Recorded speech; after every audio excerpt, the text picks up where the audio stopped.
Coming to you from 6,224 feet in Castle Rock, Colorado. This is Inside Castle Rock.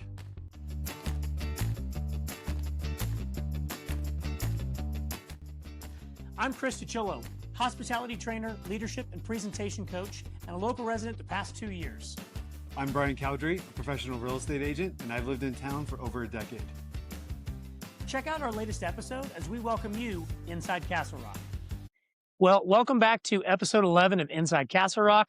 As always, I'm Chris DiCillo here with my faithful compatriot and co-host Brian Cowdery, and we're really excited because the guest that we have on as our new friend today is actually Taylor Ratliff, not to be confused with Nathaniel Ratliff of the Night Sweats. Different, not related, I don't think. Or Tanner Ratliff, or Tyler Daniel Ratliff. Or Daniel Radcliffe. Daniel Radcliffe. Not Harry. Love to have him on the show, though. I don't know. Actually, I know a Taylor Ratliff is a girl. Also, Yep. I'm friends with her on Facebook. Oh yeah. Oh, I do too. Actually, that's so weird. Yes. The reason why we're so excited to have Taylor, other than Taylor has become a really good friend of ours over the last several years, is when we first started the podcast, Taylor, being a friend and someone that we've networked with, just out of the blue, sent us his idea for the logo for Inside Castle Rock, which is about 97% of what the final logo ended up being. Yeah. We asked for a few minor tweaks, more to like shape than anything else. Yeah. And he just did it because he wanted to. And so that immediately just kind of, I would say, ingrained in us, like just this awesome person being 5 to 50% even more awesome. Absolutely. 100%. So we're so excited to have We you already on the know show. he does everything else. So, but yeah, I think the fact that you came on. So anyway, introducing Taylor. Introducing Taylor. Ratliff. And Taylor is he's a local small business owner. Yes. Owns Sunny Day Window Cleaning and Power Play Studios. Sunny Day Window Cleaning, pretty self-explanatory. You clean Windows. Clean isn't the right word. You make windows Shine, look like sparkle. they've been removed. Because I've seen exactly what windows. That's right. But then a lot of people don't know that you have the second business, which is Power Play Studios. So why don't we kind of begin with the end in mind? Tell us a little bit about you, and then maybe tell us a blurb about Power Play and a little bit about why Sunny Day, because that was kind of how you got your start as a small business. Yeah. Well, thanks for having me on first. Absolutely. Excited to be here. It's my first podcast. Nice. Welcome. Yeah. First podcast. This is our 11th. Nice. Yes. Yeah. Number 11. That's Not right. too far behind. Lucky number 11 to you. Oh my gosh, like the best number. Yes. Yeah. Which, by the way, sorry, this is your turn to talk, but as soon as you did the logo, we had you on our list for sure. Yep. We wanted to make sure we had more people on there as a thank you to then kind of promote not only you, but get to know you more later on too. Yeah, so sweet. it was never intentional to not have you on Of course, no. early. We just wanted to make sure we had a bigger audience, Indeed. which, hopefully we do at this point. We hope so. But yeah, please dive in. Well, I'm Taylor. Sunny Day Window Cleaning, pressure washing, and screen repairs. So Nice. that's kind of what it is. It's just been me for 12 years. I started it as a 17-year-old in high school right here in Castle Rock. So I graduated from Castleview, and my dad is an entrepreneur, and I always grew up like seeing him work from home and travel for work. And like, he always went to these cool places and Dubai and like all these Oh, cool really? places. Yeah. Oh, that's so, cool. And I knew that working in a store wasn't for me. Like I did retail at 16, and I was like, this is horrible. Where'd you retail, by the way? Calvin Klein was my first job. Nice. Yeah. So Don't you love that small business really- owner, good dude, underwear model? That's right. Yeah. That's Who Yeah. knew? I wasn't going to say it, but You were thinking. Yeah, I was thinking. I know how your brain underwear works. folder. Yeah. Arguably almost as sexy as an underwear model Yes. is the person that The folds fold. like Absolutely. catalog text. Man, Yes. it was hard. Trust me. It's not as easy as it was. I can't imagine. Yeah. So That's actually, that was one of my questions for you is how did you decide window cleaning and to start that business? my parents hired someone to clean our windows, and I remember watching him from the inside of my house, just like every window, watching him putting up his ladder, climb up and clean it. Just like infatuated with it. Yeah. I was like, this is cool. Oh, that's awesome. And that didn't spark the idea then. It was probably a year or two down the road where my dad was like, hey, like, I was like, retail sucks. I'm not making any money. Like, all my money's just going towards my gas to get to work. Like, that's all it was. Gas was like almost $6 a gallon. So it was like, Oh, at the really time. expensive. Oh, geez. Yeah, Okay. so, I don't remember. It was like 2013 or something. So, Okay. Yeah. really expensive. And I liked to drive. I had a car at 16, right? So Yeah. every 16-year-old wants to go drive around. All my money went to gas. Went to gas. So I had nothing. And I was like, what do I do? And my dad's like, well, start a business. Like, find something low overhead, easy to start, and I guess is like a repeatable service, you know? That's awesome. So not a one and done thing. And I was like, okay, well, my parents had their windows cleaned, like, and they do it once a year. And I was like, I could do that with a ladder and a bucket, like, no problem. That's all I need. So I still use my first bucket to this day. Oh, Still that's use cool. my first ladder to this day. Oh, So, no way. I made the two best purchases of my life when Yeah. I was 16 or 17, And 12 years and later. I still use them. Yeah. Did you actually think about the quality of them when you bought them? Yes. Okay. Yeah. So I bought them from ABC Window Cleaning Supply. I still buy stuff from them today. They are like the best, one of the best. I mean, I buy stuff from a different one now, but they were the best locally that I could buy it and pick it up the same day. So, and I did a bunch of research on this ladder. I knew it was hard to use, and but it had little features on it that were specifically designed for window cleaners. So it has notches on the top. Has like a notch on the top frame where you can lay it on a corner of a wall or like the box of a window, and so you can climb up from different angles. It has leveling legs on it, so I can do it on really steep slopes outside. And then it grips at pretty much any surface. So awesome. That's amazing. Yeah, there's some sketchy things that like I've put it on. Like I'll set it on one on a rock and the foot's like this, and then it's on another rock like this, and they're offset, and I'm climbing 32 feet in the air. So I trust that thing with my life. With your life, literally every day. Every day. So, okay, so you bought a bucket and a ladder, and then how did you convince somebody to clean their windows?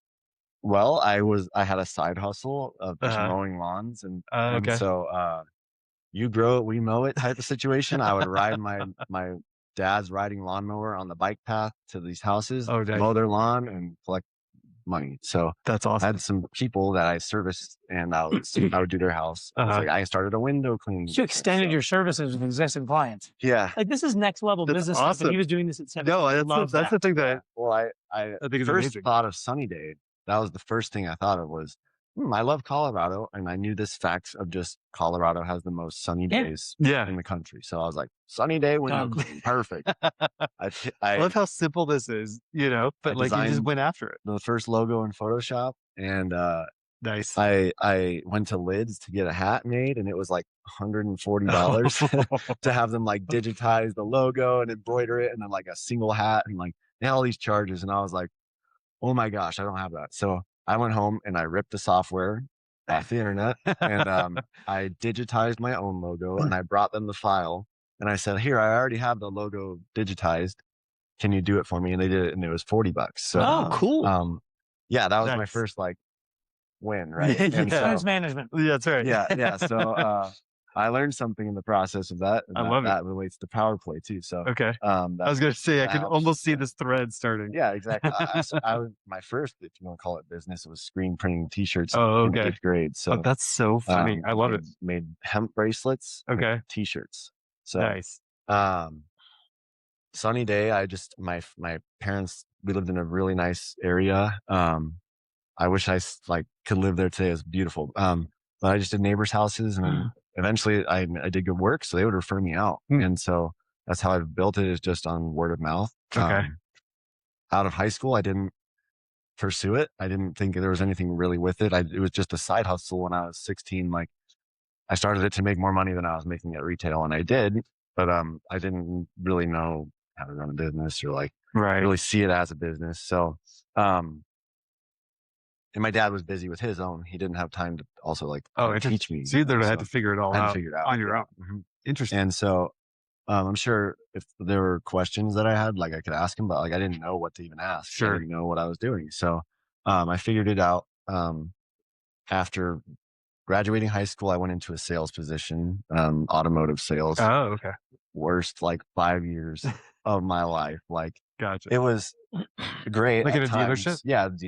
Multiple dealerships. Okay. So it was before COVID, I started selling Hyundais. I worked for Champ. My wife actually worked at Champ Subaru. She was in accounting. So we worked 5 minutes from each other. We would drive up to Aurora to work.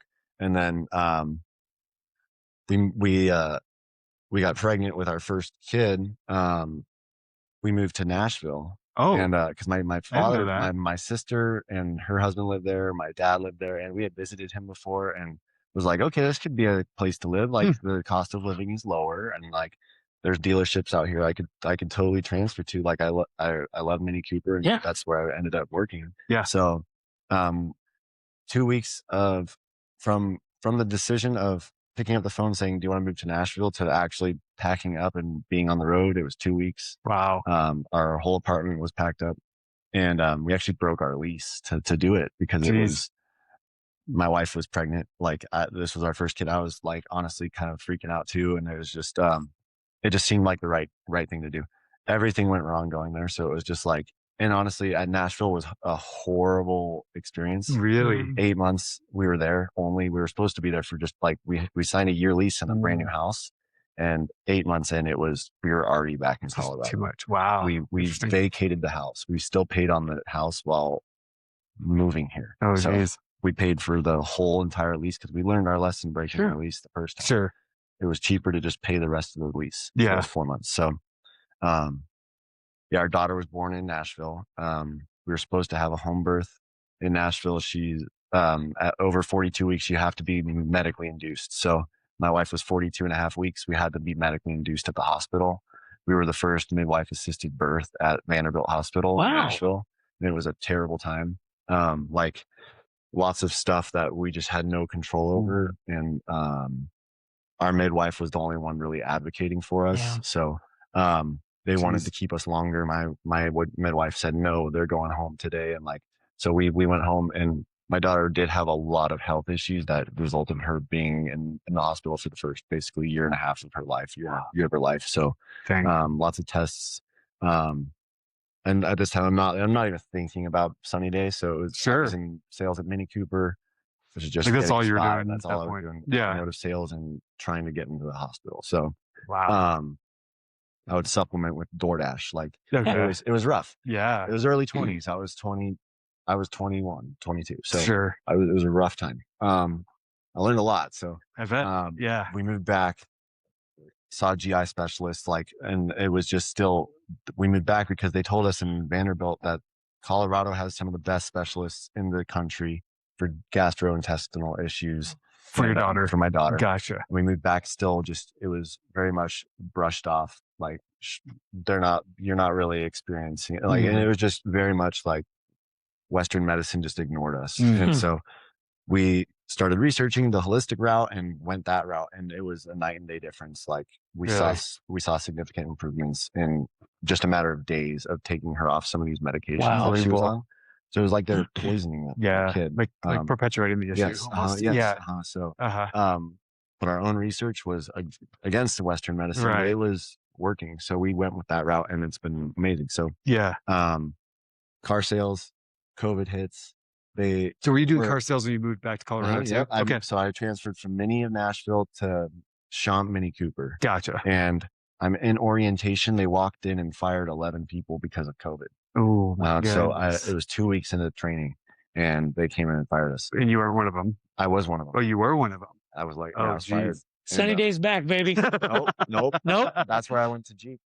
And oh my goodness. That's where my career really took off in automotive sales, was because I loved Jeeps. Okay. And that's where I really found the passion for it. So, and that's why I have one today. Nice. So I went to Jeep, and I really excelled. Like I got all these certificates and awards with Jeep expert, Mopar expert, lots of, I guess, higher awards than just your standard salesman guy. So I was the top guy. Like management heavily relied on me, and it was hard on me because I saw how much they relied on me, and I was already there for 72 hours a week minimum. Oh my goodness. I spent more time with them than my family. And my daughter at this time was 2. Like it was, I would go to work, she's asleep. I'd come home, she's asleep. I would never see my kid. Oh, geez. And it was really hard on our relationship, my wife and I. For sure. And it eventually led to her asking for a divorce. And it was an ultimatum of, you're going to work for 72 hours a week, and you're not bringing home anything. Like there's 2 people coming in because you're an essential business that's open, but nobody's out buying cars. Like and they don't have the Oh, cars so to you were sell. there, and so you really weren't making much money because there's nothing selling. Yeah, and when we did have cars, and that's when car prices went way high, right? Yeah. Okay. So I had a couple good months during selling cars. Like it was those were really fun times, and I'm like, wow, that's crazy. Like I'm making good money, but yeah, when that happened, there was the chip issue, chip shortage. Sure. I was selling binders, and I wouldn't get paid on them for 3 months because we'd have to wait for the car to be built and show up. When they took delivery of the car, that's when I would complete the sale. Right. So I was selling essentially just ideas and dreams to people 3 months ahead of time. And I'm on 100% commission. And some would cancel, I would imagine. Yeah. Well, of course. Yeah. Some would fall through. That would happen. But they would pay you on a draw. So they give you a $2,000 basically check every month to say, dig yourself out of this $2,000 hole. This is what we're going to pay you. But you're on commission. So your commission doesn't start until you hit $2,000. Everything above that is what you get. So they just loan you your paycheck. Loan you your paycheck. You pay back the loan before. I'd never heard of that before. Wow. I've heard of it. I've just never done it. Yeah. And so it was fine when it was easy to sell cars. Sure. But yeah, and then if whatever you don't make, it rolls to the next month. So then you're in a deeper hole, and you're waiting on cars to be delivered. So you're already $6,000 deep minimum.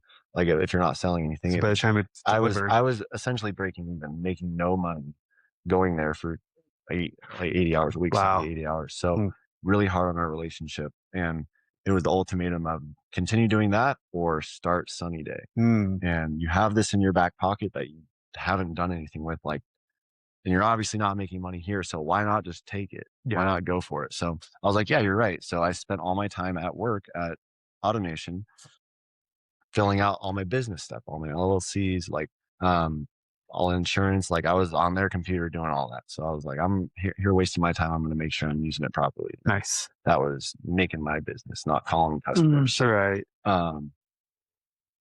I learned a lot of how to run the business though. Is follow-up was key in car sales. And that's what I wanted to take into my business, was because I knew how much people appreciated me following up with them. I'm sure. 6 months down the line, a year down the line, because I remembered to. They asked me to, and I would take my notes. I would remember their birthdays. I would call people. I would thank them for their business, ask them how their car is doing. I cared, and that's what people loved about me. It's really discovered that it was so much about connection. Yeah, customer service. As opposed to being sort of like this sterile, you're just another number that comes in as opposed to a human being. Yeah. So I made a post on Facebook, and the Copperleaf neighborhood group. It's a little neighborhood in Aurora. I said, hey, I'm quitting my job to start my business. Here it is. Message me for a quote. And I had a whole month of business off that one post. No way. And there was so much support. Unbelievable. Of leaving my job. Great. Spend time with my family. And wow. So that is where I work in Castle Rock. So it's that's majority in Castle Rock. So it has grown from word of mouth since then. I have not run ads. I don't run marketing other than what I post on Facebook, and that's all myself. You're not paying for that though. That's you. I don't pay for that. So I don't pay for SEO. It's all word of mouth and referral based. So wow. And for the people that are, have liked and followed the Inside Castle Rock page, they're on Facebook. I mean, when you go into any of the big groups within our community, there are so many times that I see Taylor's name referenced over and over. Oh, absolutely. And by the way, many times that's from one of us. Right. My biggest regret is that I'll get on there and I'll be like, well, that post was made 2 hours ago and 13 people have already tagged it. Yeah. I don't know if it's helping to be the 14. Yeah, no. Right. Sometimes I feel like being a smart ass and I'll post and I'll be like, hey, I just want to buck the trends here and I want to suggest Taylor. He's who, reverse psychology. Exactly. See what you're doing. It's crazy because I still won't get those leads sometimes. And then I get 4 or 5 off of that post from just people seeing it. So, when in this did Power Play come into things? Power Play came into things when I was first year in business, and I was facing winter, and I said, oh crap, I have no idea how to work through a winter in a seasonal business. And my dad, he used to own Power Play. He's owned it since 2001. It's been a business of his that has been stagnant, but he's always kept it it's his own side hustle kind of thing. Dormant. Okay. It was there if you ever needed it. Gotcha. he could use it for some things if he wanted to, but it was just like he had other priority businesses. Yeah. So, he's like, I offered it to your brother. He wasn't interested. Would it be something that you're interested? I'm like, yes, like, let me take it. Nice. So, I figured everything out like that first year. It was that winter was a struggle of basically like you have to build supplier relationships. You have to develop those. You can't just call them up and be like, hey, I need this. Like, you have to figure out who you trust too, because there's thousands of suppliers that offer the same exact thing. Sure. And 10 of them are the good ones. Yeah. Every other one sucks. So I had lots of bridges burned with lots of would have been good contracts in Castle Rock because of those learning and I guess instances like printing issues and shipping issues. Oh, so if someone put an order in with you, it would go bad on the supplier side. Yep. Then they would be upset with you. Yep. Gotcha. Exactly. Okay. So, that makes sense. So you're kind of spinning the sunny day, yes. plate, and then you start spinning the power plate, sort of in that same moment almost. Yeah. Or respinning sunny day, start spinning power plate. Where was the point for you? Because I know you've talked about this with us before. Where was the point for you that you figured out that, like, not just knowing people in your community, because you could argue that that's self-serving and, like, narcissistic, which is not you. When did you figure out that, like, kind of giving back and community involvement was really like this third piece of the puzzle? Because I was obviously trying to grow my window cleaning business, and I see that uniforms are big, and in that world of you're entering a customer's home, it automatically creates that level of trust that you're professional. But the barrier of entry to get into uniforms for small business is hard. They have minimums. They have 48 minimum shirt orders, 24 embroidered polos, and that's thousands of dollars that small business owners don't have. Yeah. Though the big, I guess, connection for Power Play with that is I don't have minimums on any of those apparel items. So you can order one shirt for yourself if that's all you need to get your feet off the ground as a small business owner, because I have been there and I know how hard it sucks, how bad it sucks to not be able to get those things that would take you to that next level, and you don't need 48 shirts as a solo business owner. I cycle through 6. Like, that's the perfect amount for me for what I do. So it's like, I don't know. I saw the benefit of that to the community, because all of these guys are going, I can't afford a $1,500 tent. I'm like, oh, I can get you the same tent, if not better, for $600 to your house. Like 10 by 10 canopies, sublimated graphics. Like, it's a very nice thing. And it's a third of the price of what you're going to pay on Google if you Google a 10 by 10 canopy for your business. That's awesome. And it's about who you know, I think. I hate to say this out loud, but I don't know if it's our Google podcast. cares. Say whatever you want. I don't know if Google cares about me. I know that sounds weird to say. I don't know if Google cares about me. Is that what you're kind of saying? Yeah, they don't. I don't think they do. By the way, I bank with Chase. Chase does not care about me. That's okay. No offense, Chase. But, like, I get it. But there's something so cool about that you sort of discovered this, because it was almost like, well, what am I going through as a small business owner? And how can I then solve that problem for other small business owners, which, by the way, helps you, but really was about other people first. Yep. Because you saw this as kind of like a barrier to entry. I love that you kind of use that term. It's like, there's this wall I have to get over, and I can't get over this first piece. Right. Yeah. Will someone give me a break? Yeah. Now, and nobody would. So you said, I'll be the person to give everybody a break. Yeah. I think that's amazing. There's a cool tie-in between Taylor and one of our earlier guests that were on the show. Yeah. Michael Connors. Yes. I would love to talk a little bit about that. That's what I was going to say. I was like, Taylor doesn't only do businesses. No. He walks for hundreds of miles sometimes with other guys. He grows awesome mustaches. He talks around fires with other guys. Mustache. We got our mustaches on. What else was I thinking about you? I was thinking about you on the way over here. I'm like, Taylor, you camp? You forge knives and win competitions in your first knife forging competition. I got 4th. You do some really. Oh, it was 4th? Yeah. Oh, 4th. I survived all the tests. Okay. See, there you go. That's huge. But like, you do a lot of like what I would say very manly things, but you're not afraid to try new things, which I think is really awesome. Sure. So let's talk about what Chris was talking about first, but would love to have you just share more about. Yeah. So the Ruck March, when did that start? Is this? I know you're doing it again, right? Yep. Is this your second or third year? This is my second year. So I'm on the board of a nonprofit called Connor's Canine Paws. They rescue shelter animals and train them, certify them, and pair them with veterans. support animals. And So Michael's dog was our best guest ever. Yes, and that was actually about a year ago Yep. because this is happening in May, and Yeah, I think we it was recorded right before then, right 'cause we about the filmed same Bucket time. List. 3 weeks. Yeah, I'll be Yes. doing a few marathons. I can't believe you're doing it again. Yeah. That's Oh. the crazy Well, you part. got the tan down. Yeah, yeah. I don't think you're going to burn. The tan lines are now Strong. they're going to go to a backpack now. So I'll be walking without my shirt on. Nice. Who's that shirtless man with the mustache? Yeah. Oh, I saw him on a podcast. Yeah, yeah. So last year we walked 165 miles from not Castle Rock. We left Red Rocks down to Colorado Springs and back to Castle Rock. This year we're walking from Coors Field to Colorado Springs back to Castle Rock. So our first checkpoint is in Castle Rock the first day. So 28 miles the first day. We'll have 70 to 50 pound rucksacks on our back. And mine started heavier than it ended because I had so many snacks and water. And by the time I'm eating 2 jars of peanut butter, it's a couple pounds. So Absolutely. I'm walking and eating. That's all I'm doing. So I already burned enough calories as is. I had to literally just walk and eat all day. So you don't have much to lose is really what exactly, we're saying. Yeah, too. it's hard to keep up with 5,000 calories a day. Yeah, that is a lot. That's how much I burned. So wow, unbelievable. Yeah, it sucks.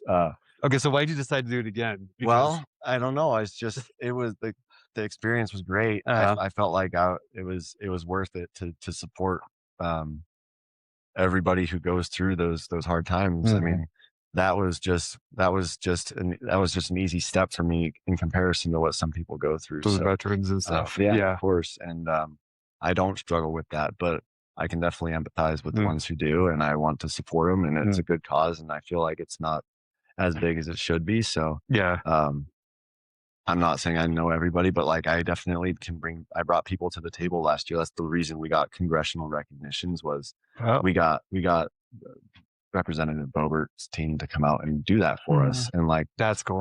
Whatever way you lean, like, it's just cool to be able to experience that regardless of like, I have this congressional recognition and challenge coming from a person in Congress. Like, that's cool. That's super cool. Nice. And I mean, we reached out to everybody to just try and get somebody we have to throw stuff at the wall and see what sticks. Yeah. Yes, exactly. Yeah. And that one stuck. So that's amazing. What I don't know about that. Oh, go ahead. No, I was going to say what I'd love to know is like going into it, like your expectations, I'm sure were completely different than what actually happened, right?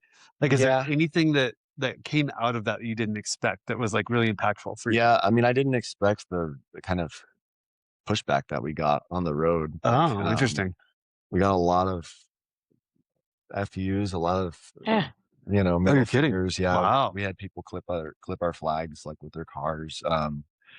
We had someone take their dash cam footage and put it on a Facebook group and said, "Look at these gravy seals," look like thinking that they're doing something impactful. Oh, you're kidding! And I got 40,000 views. Wow. But that was because I commented and was like, "Oh, like, thanks for posting this. Like, you have no idea what you're talking about. Here's what we're doing. This is for veterans suicide prevention." I was like, we're on day 1 of 4, like mile 28 of 165. Yeah. See you out here. Like, come on, do the walk with us. And he humbly apologized. But like, it was just like there's four guys carrying American flags, and it's just apparently like you just start hating all these judgments and so like weird. It's so easy to hate. It is. I mean, it is. It's easiest to hate and judge, as opposed to like lean in, be curious, ask questions. 100%. I mean, God forbid you ask a question. Oh my God, I got involved. Like, people are almost afraid of that. We're not big, scary dudes. Like, we don't look unapproachable. Right. Not at all. So just, I don't know. You know, it's not like you're carrying weapons with you and like firearms and all this other stuff to like try to prove a point. Hands are deadly weapons.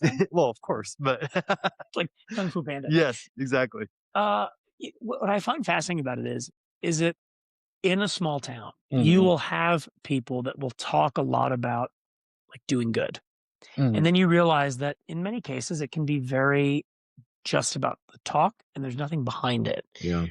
And what I find as I interact with you is that you don't really talk a lot about the stuff that you're doing, but then when we pay attention, we see what you're doing because it's really expressed through your actions. Yeah. And that, I think, is one of the things that I just admire about you. I mean, look, we were talking about this upstairs kind of in the pre-meeting of our podcast.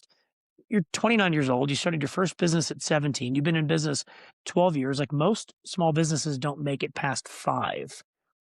I think a lot of that isn't an accident, Taylor. I think it has to do with just kind of the quality of the character of who you are. Even in the fact that you talked about this congressional thing, you're like, it doesn't make a difference what side of the proverbial aisle you're on. Like, we're here trying to help other people. Yeah. And I've always admired how you do that quietly, in the fact that your actions represent what you're about, not you making a big to-do and then it doesn't really show up. You show up and then you're like, oh, by the way, I'm doing this thing.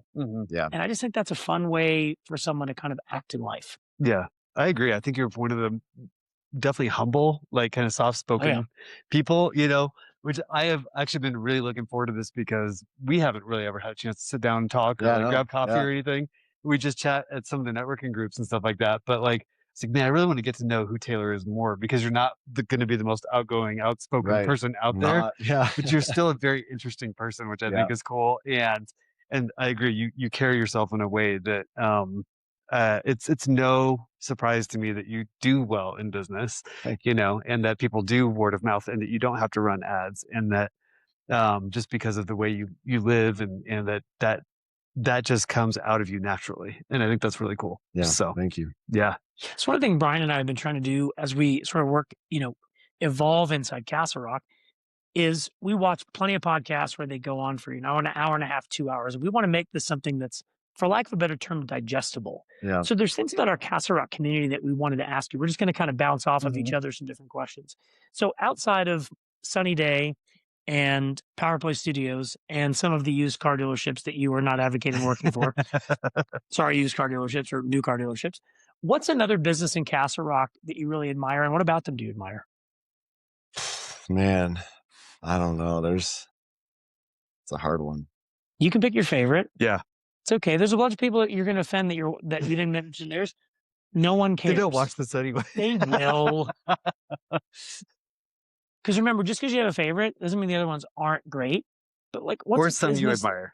Something you either admire and or that you like to patron yourself. It's a local Castle Rock business. Yeah. Well, I mean, Chris Hummel with Hummel's Overhead Garage Doors. Yeah. I think that he's really shown his community involvement this year by it wasn't always Hummel's Overhead Garage, right? Like he went from a franchise to then being a small business out of that franchise because that wasn't the right fit. And I mean, that franchises aren't the right fit for me either. I feel like it's someone that can be put in the community that is just there for a job and they don't actually care about the work. I mean, I'm not speaking for everyone, but that's just it can happen. The perception that I have of it because of experience. But yeah, it can happen. And so I don't know. I feel like there's again less barrier to entry for a small business than there is for a franchise. It just I want the person who's in the community to be getting paid, not the franchise. And then they're getting just a little portion of it because that's not who I'm supporting. I'm really trying to support the owner, right? And the guy who's doing the work. Yeah. So that I feel like is someone who I support. And I've seen his grind over the last year of transitioning from the franchise to his own. And it is tough growing a business in a community where there's other garage door companies. There's like, you know, there's tons of competition, you know? So, and to be the small guy and then to just have people like us and the dads group and connecting over coffee being behind you, that really helps lift you up as a small business. So. Absolutely. Only tough part for me about Chris Hummel, when I stand next to him, he blocks the sun. Yeah. That is a big dude. You feel like less of a man at the same time. I mean, just to be honest. I always say to people, I'm not a small guy, I'm not a big guy, but like next to Chris Hummel, I do. I'm like, Chris, I'm in the shade. You feel smaller than normal. I'm in the shade over here. For sure. I love his personality. I love his banter. We've always said this about our, take on what we share on this podcast. He is unapologetically Christian. Yes. And he won't throw it in your face, but he also isn't going to back down about just telling you, hey, this is what I believe and why it's important to me. But he's also not going to not do business with you if you don't agree. Yeah. But again, that's just somebody that's really comfortable and kind of sharing. And his story, I think, probably has a lot to do with, what's brought him to that place. Most people don't start that way. Of course. But I love that that's who he is as an individual. Yeah. Yep. If we were to take you out of Sunny Day and out of Power Play work and time with your family, where would we find you hanging out? What activities do you do that kind of keep you in and around the Castle Rock community? Excuse me. It's okay. I gave you bubbly I water. know. I was thinking the same thing. Like this, They're good. Anything out of an Inside Castle Rock mug just tastes better. It does. It does. Yes. You and got tropical cherry. especially makes it's really good. I'm so glad you like it. But it's making us burp a lot. I'm trying to suppress the burps as well. I give my wife all the credit for the good. Nice. All the good. That's better out than in. Yeah, That's right. I might as I feel well. like I can talk now. Okay. Yeah, exactly. Just go for it. What was the question? Where would we What do you find do you with your hanging family? out? Yeah. What do you do in Okay. Castle Rock? Well, 20 minutes from here is Dakin Road, and that's where we find ourselves any free chance we get. It's nice. It's the access to the forest, so and National Forest Park. So we'll go back there in our Jeep. We'll camp. We'll go back there just for a sunset drive with our family. Sweet. And our Jeep is very well built up. We'll crawl on the rocks. We'll have fun. It's a lot of fun. So Nice. My goal is to just get home, of course, so I don't break anything. But that's a 2-hour loop that we'll just do out there. We'll drive along the river. We'll post up there with a canopy, bring a grill, cook lunch, and we'll float the river. We have tubes that we do. Oh, sweet. And we do that by ourselves. I'll ride my bike with the tubes on my back and up and down a mile. Oh, nice. And I'll throw it in the bush and we'll hop in and ride down. It's a whole ordeal. And then I'll drive my car up to get my bike and pick them up. That's why he eats a That whole is jar. creative. That's why he eats a whole jar of peanut butter. Yeah, right? Yeah. Jar of peanut butter a day. That's all you need. Yeah, packing with that. But being outdoors, that's where we'll be. The rodeo in the summer, just out front playing in our yard. Yeah. I spend a lot of time in my garage just forging knives and making stuff, and that's where my kids love to play outside and play in the driveway. And That's so amazing. just from being outdoors, ideally, I'd love to have my own plot of land and enough where I could shoot on it and fish if I could. That would be amazing. A river would be awesome. So that would be the dream. Somewhere west in the mountains, or somewhere Love it. northwest. That's awesome. So Dreams are the things that create kind of our compass heading. And I always tell people, I think compass headings don't have to be like, I'm headed at 197. yeah, Sometimes compass headings can be like, hey, I want to be somewhere between like 180 and 210. But you seem like for 29, man, you've got a pretty good idea of kind of like where you're heading. More importantly, like kind of where you want to end up. Yeah. And a lot of what you're sharing and the activities you do and kind of who you surround yourself with seems like it kind of really encourages and supports that, man. It's cool. Like I said, It's really cool. we're not old farts, but I wish I had some of this insight Absolutely. in my 20s. 20s. Or 30s. 100%. yeah. I wish I. We're late 30s. That's why Brian and I have each other. Because Early we're like, 40s. wow, where did got some smart people on this Right. podcast. He's an all right. Yeah, it's really just for us to figure out what we missed in life at this point. We love So if our guests are comfortable doing it. Is there a secret about you that maybe not a lot of people know? That's something you'd be comfortable sharing with all of our 2 million viewers. Let's say it was straight.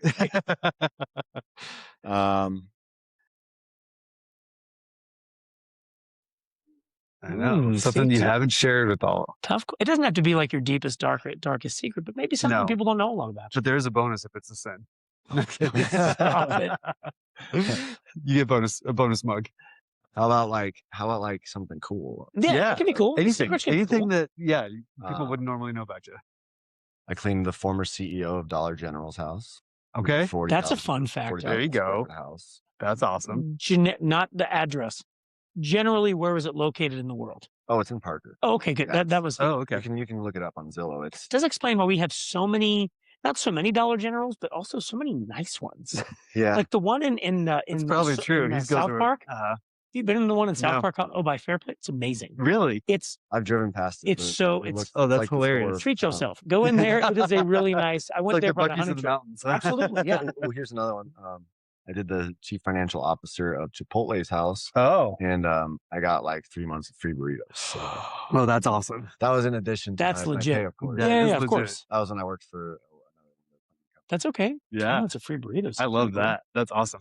All right, so go Oh, ahead. I was gonna say I've got another question. I'd love to know one thing because it is about Castle Rock, but how has the town of Castle Rock or the people of Castle Rock, like, what would you say is the one most impactful thing about being here for you and your family? Honestly, just how tightly knit the community is. I grew up here, so I moved here when I was 4. I don't really remember much. When I was 4. Yeah. I don't really remember much before Castle Rock. So Okay. Castle Rock's where I grew up. And Gotcha. went to school here. elementary K through 12. So, Nice. It was really like first grade through 12th grade. But Yeah. so Did any of the guys that we're all connected with, did you know any of them as a kid? Yeah. You I did? mean, I work with guys I know as Really? kids, yeah. Oh, that's crazy. That's so cool. They have businesses themselves, and yeah, they're still in Castle they're Rock. still here. Yeah, That's really cool. One of them replaces windows for me. Like, okay. I give him Will Dahl? password. No, not Will. His name's Adrian, but yeah, we went to school together, and so that's crazy. That's really cool. Yeah, so I'm thankful to have those connections, and then also I can take my kids through and be like, hey, I used to like be your age here. And, yeah. I mean, there's obviously not much that's the same since then, but for sure in Old Town Castle Rock. But, right. Probably echoes of some things, but it's for sure gotta have evolved a lot. My dad's office used to be on Perry Street in that courtyard. Okay. Whatever it used to courtyard be now. Yeah. But he had the top floor with all those arched windows. I remember going in there as a 7-8-year-old. Wait, where's that? On Perry where Street. Courtyard Social is? Oh yeah. Yeah, at the very top. Oh my gosh, yeah. you're kidding? Yeah, so that's that was his office, and I remember spending my time there after school. That's so cool. There was an ice cream shop across the street, Old Town Creamery, Oh. and I would go in there every day and get an ice cream, and it was so good. And it was just I'd come upstairs to my dad's office, do my homework, play video games. You try ice cream. It was oh, cool. That's awesome. So those are some special memories. Honestly. Yeah. Seeing it change has been crazy, and like it's not the same, but like I'm glad that my kids get to kind of grow up here too. So it's a good place for kids. That's amazing. Yeah. So I'm imagining like, how old's your youngest? 2. So I'm imagining in about like 20 to 25 years, as you're together as a family, and you'll be telling stories about sort of the things before they were born. And then I'm almost imagining hearing the conversation. They're like, yeah, Dad, but do you remember like when I was 8 and such happened, like something that hasn't happened yet? Oh, yeah. And you'll be like, yeah, I could imagine that when I was a kid growing up here. And then they'll sort of continue that story. And then someday, right, if they ever have kids, you'll be like, Grandpappy Taylor. And you'll be telling that story, and then the grandkids will hear it. And exactly. But there's like just this evolution of your family watching and experiencing the town evolving. Right. And look, there are people in our town that wanted to just stop. Yeah. And dare I say the word stagnate? It's not going to happen. Like, I'm sorry, things that are good don't stop evolving. But I do think, whether it's involvement through like networking groups, communities, nonprofits, we can help shape what our town becomes. And the quality of businesses, sure, but more importantly, the quality of people, the quality of life. Yeah. And that's kind of the theme that I hear from people that have grown up here. Again, you got here at 4, you count as a native.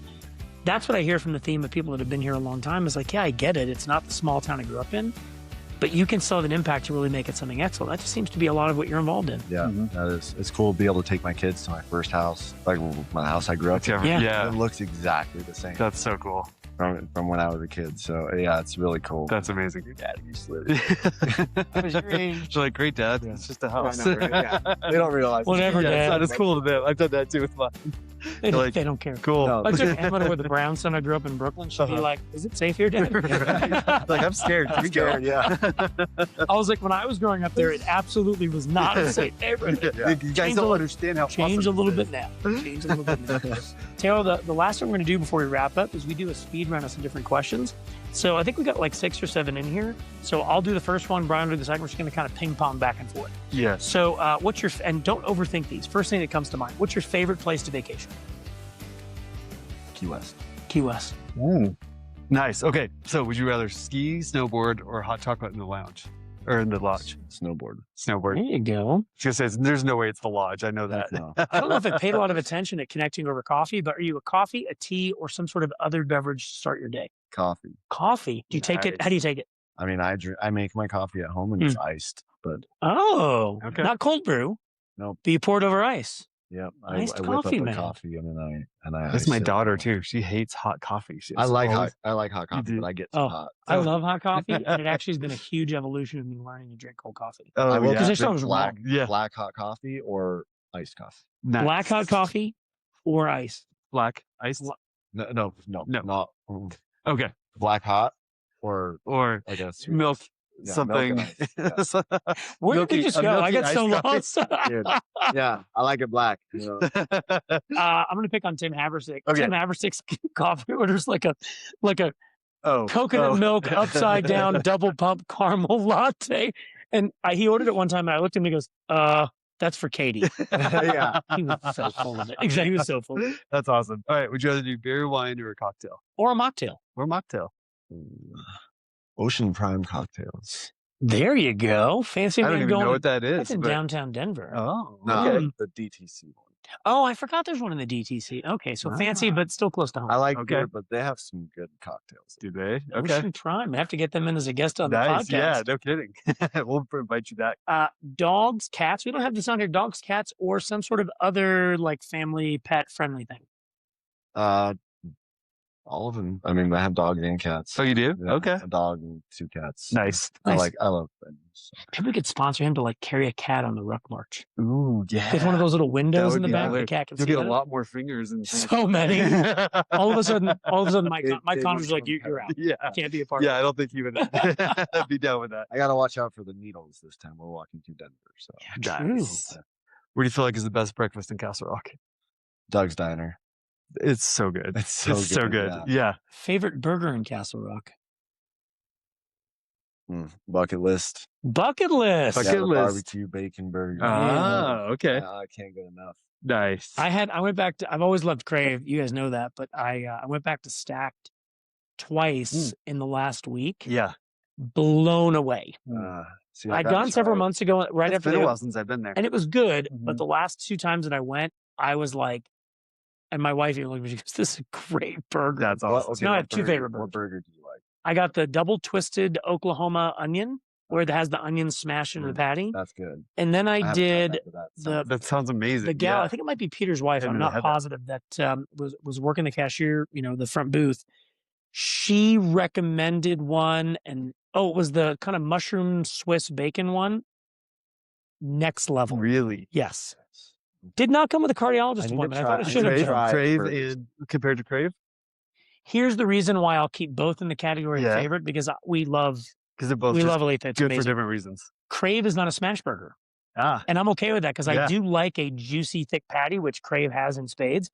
But the burgers at Stacked are smashed, so they get the crispy edges. So I'm going to say I have to either be leaning one way or the other, and Gotcha. that's where I'm going to go. okay. Yeah, that's where I'm going The to go. flavor profile still neck and neck. So they're both so solid. That's awesome. Best Yeah. bar. Yeah. Oh, we may have to go. We may have to go right after this. You just made Chris sad. Best bar in Castle Rock.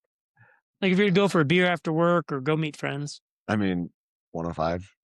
For the brewery. It's Yeah. I go to bars. You can't be that The one. only bar I go to is Bucket List. I love the atmosphere. I I always run into Brad Langerak at At 105. Yeah. Yeah. Brad goes, "I'm not here that much." But every time I am, He's there too. He's like, "Okay, I'm here a lot." But he's like, every time I go, I run into Brad. That's so funny. But everyone that's there is just like they're there meeting someone or with friends or looking to. It's like the Cheers bar It of, really of is. Castle Rock. It Yeah. really yeah, I like is. just come into that Yeah, they're a good hang. for The sure. kids And they're come, we very can supportive of food the trucks, community yeah. and all kinds of stuff. I feel like to be successful in that space in Castle Rock, or in Colorado, you have to be pro kid. Yep. Oh, yeah. Otherwise, everyone's like, "Hey, we don't need you." Yeah. Of course. And that place is just 100%. teeming with kids, young professionals, middle agers, boomers, retirees, folks that are like, if I die tomorrow, this is where I want to be. Yeah. It's just a great cross section of our community. So true. And Yeah. That's where we end the Rock March. So Yeah. That is. Fine, that's right. Yeah. You have to come this I year was if you're around. posted in the back last year with an IV coming out. Yes. Pretty soft. Half dead. So real quick, what's the date details so the people that want to follow along and or meet up with y'all, where are you gonna be? May 20th is the start date. We're stepping off home plate on Coors Field at 5 a.m. And then we're headed to Castle Rock. That night, it's at Bucket List Tavern is the first event, and it's from 5 to 8 p.m. So Sweet. that's our first checkpoint party. Nice. And then from there, we're gonna depart Castle Rock to Colorado Springs. There's no checkpoint official party down there. We're just gonna have dinner and go to sleep. Will you be to Colorado Springs the next day? Yes. So that's okay. From We're Castle gonna- Rock to the Springs. Yep. Got it. Mhm. And then from there, we'll go back up to Castle Rock from the Springs. And then the last day in Castle Rock, we start in Castle Rock and we just walk the whole town of Castle Rock for like 18 miles or something. Oh, and that's then cool. we end at 105. Okay. So And that's Saturday. that's Saturday, the 23rd. Okay, that's the only day I'm in town. I get And, back Oh, nice. 22nd at like midnight. Okay. So I want to put that on the calendar for me and Jen and Emma. Saturday, Yeah. the 23rd, the party starts from 11 and it goes to 5, I think. But you guys are we right. we cross the finish line at 1 p.m. Literally, the party don't start till Taylor That's and them walk right. in. That's Yeah, basically. yeah. They walk in and they fall over in a chair. Get there at 11, you're in the house set up. So Yeah. But we step over the finish line at 1. So 1 p.m. if we want to welcome you 1 home. p.m. sharp. Awesome. That's amazing. Brian, why don't you Love take it. us home? Yeah, Taylor, thanks so much for being on this. course, Yeah, it's yeah. been an honor to have you on here and like get to know you so much more. Yeah. Like I learned a lot that I didn't So know much. about you, which is really cool. So appreciate you doing this. You're an official Castle Rock insider. We tell everybody once you're on the podcast. But thank you so much. It's been great. If you guys want to check out any of Taylor's stuff, we'll have links below.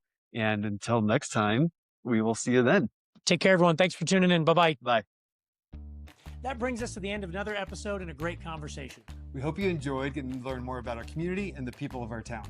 If you want to become a Castle Rock insider, all you have to do is like that video that you just watched and go ahead and subscribe to our YouTube channel. We're also on all the social media channels. You can find us there or wherever you listen to podcasts. Thank you for joining us, and we'll see you next time inside Castle Rock.